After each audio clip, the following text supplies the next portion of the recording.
Hello there. Yesterday I made a visit to Gusbourne Estate in Kent, an estate near Appledore, about 6 miles inland from the sea near Romney Marshes. And to complete the tasting of the wines I tried there, I'm looking here at their Pinot Noir from 2022. Gusbourne was purchased by its original owner, Andrew Weber, back in 2002, when Andrew purchased 196 hectares of farmland just outside Appledore. He started planting in 2004, and over the next few years he built up plantings to about 20 hectares. The estate specialises in sparkling wine. Its first vintage was 2006, and those wines were released in 2010 to some really good critical acclaim. As a result of the response that the wines received, Gusbourne grew over the following years to have somewhere in the region of 90 hectares of vines, 60 Kent, and in 2013 they bought land and one small vineyard in Sussex near the Goodwood Estate. Also in 2013, Andrew Weber gave up overall control of Gusbourne when he sold a majority stake to Lord Michael Ashcroft, a Conservative politician and a former deputy chairman of the party. Now this wine, and in fact their Pinot Noir in general, all comes from their vineyards in Kent. My understanding is that this is a blend of wine from the Boot Hill vineyard with other fruit from the Mill Hill vineyard. They've had a slight change in direction with what they're doing at Gusbourne, and in future they're going to be concentrating entirely on their Kent estate, where they have room to plant more vines. But as I say, the grapes for their still Pinot Noir have always come from this site anyway. And Gusbourne only ever use fruit from their own vineyards. They don't buy fruit from anybody, and they don't make any wine for anybody else. All the fruit is hand-picked and processed on-site at their winery, at their vineyards in Appledore. In general, the style of the wines from Gusbourne looks to emphasise the character of the fruit that comes from the soil type that they have. They have relatively heavy soils, they're clay soils, but the clay is over sand, and therefore you get quite reasonable drainage, although the clay can act as a good water reservoir for the vine in drier years. In general though, vines grown on clay tend to give fruits that produce riper styles of wine. And thus they've invested in planting Burgundy clones, not only for their still wine, but also for their sparkling wine. And these clones tend to give lower yields and thus a greater concentration of flavours and aromas. The vineyards in Kent are on a low hill with an aspect that faces south towards the coast. They're also fortunate that they get lovely cooling breezes from their proximity to the English Channel.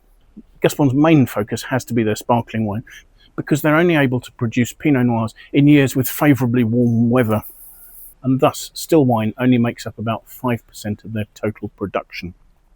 I'm lucky to be tasting this wine because they practically sold out of it at the winery, although looking at the Wine Searcher website I do see quite a few listings for the wine remaining with merchants in the UK. In terms of winemaking, the fruit here is hand-picked, it's very gently destemmed, it's crushed, and it receives a 5-day cold soak, so it's kept cool so that the fermentation can't start. And the berries are crushed, and thus the skins are able to soak in the juice before any alcohol is produced, because any alcohol would act as an extractant, and that would take out harsher tannins. Therefore, cold soaks work to give lovely perfume, beautiful deep colour, without too much harsh tannin. Following the cold soak, the wine fermented in temperature-controlled stainless steel tanks. Maceration lasted 10 days, and then the wine was run off and aged for a period of, I believe, 9 months in French oak barriques, so 225-litre barrels, of which only about 20% were new. So largely the effect is trying to give a gentle oxidation that fixes colours, tannins and flavours in the wine. So let's have a look at it, shall we? There's actually quite a reasonable depth of colour. It's a dark ruby. I can see through it, it's not opaque, but certainly for a wine from such a cool climate, it's got quite nice depth of colour. Swelling it, according to its label, the wine has 13% alcohol. It seems to be very readily throwing tears on the side of the glass there. So let's see what we make of the aromas.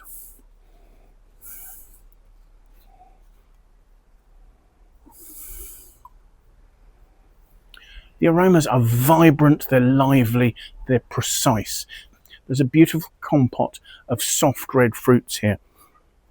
There's a sort of rich breadth of ripe strawberry. Alongside that, there's a lively spice note with a bit of a cut that makes me think of raspberries. There's a depth that makes me think of dark, ripe red plum. And actually what it makes me think of is summer puddings. I talked about a spice. There are notes of cinnamon and nutmeg. I suppose that's cedary notes coming through from the 20% of new oak that the wine aged in. but what impresses me most is the vivacity of the perfume. So let's have a taste.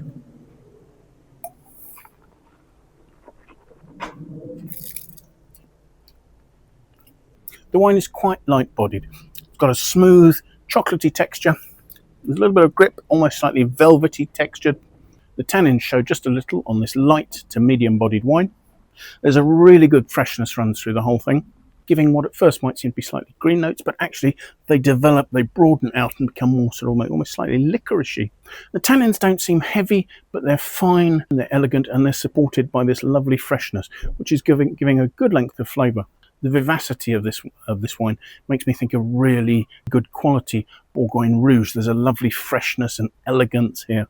There's a real life to the wine, which made me a little surprised to see that this had a Wine Searcher aggregated critic score of just 87 out of 100. Personally, the wine's intensity, freshness, its fine structure, and its beautiful, vibrant fruit make me think that this is a wine that I would score at least 90 out of 100.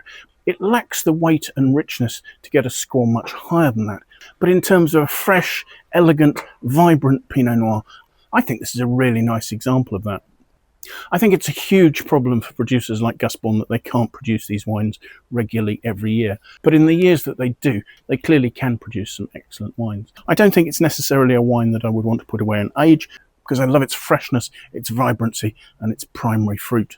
So thank you so much for joining me. I do hope you've enjoyed the tasting. If you have, do please press the like button. That would be very much appreciated. If you'd like to watch more of these videos, it would be great if you'd sign up and subscribe to my YouTube channel. That way also you can set yourself an alert and you can be notified every time I publish a new tasting. If you have friends you think might like to watch the video, do please feel free to pass it on to them. I'd greatly appreciate that. If you have any comments, please leave that in the feedback box below. I'd love to know what you think about the wines I'm looking at, the tastings I'm doing, English wines in general, or anything else relating to this tasting. So thank you once again for joining me, and I do hope you'll manage to make some time sometime in the near future and come and join me for another video tasting. Until then,